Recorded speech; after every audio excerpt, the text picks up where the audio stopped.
আমি ভিডিও আমি জীবনে দেখেছি, শুনে। কাউকে না জানিয়ে ঢাকার রাস্তায় ঘুরছেন একজন বিশ্বকাপ জয়ী ফুটবলার। ভাবুন তো, সেই ভাবনাই সত্যি করেছেন জার্মানির বিশ্বজয়ী ফুটবলার মেসুত ওজিল। বুধবার দুপুরে হঠাৎ করে ঢাকায় দেখা মেলে জার্মানির ফুটবলার মেসুত ওজিলের। আজ ঢাকা অধ্যায় শেষ করে কাল তিনি ছুটবেন কক্সবাজারের উখিয়ায়।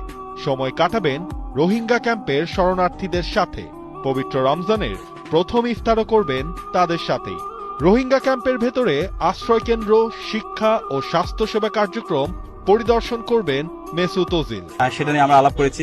তো আমার কাছে ইন্টারেস্টিং লেগেছে, এখানে বেলাল এরদোয়ান সে বাংলাদেশ সম্পর্কে খুব স্টাডি করে এসেছে, এবং ওজিলও সে বাংলাদেশ সম্পর্কে স্টাডি করে এসেছে, এবং সে জিজ্ঞেস করছিল তোমাদের লাস্ট জুলাই রেভলিউশনের আবু সাইদের কথা জিজ্ঞেস করেছে।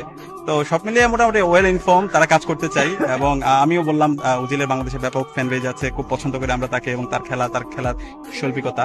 তো আমরা বলেছিলাম আরেকটু সময় দেওয়া যায় কিনা।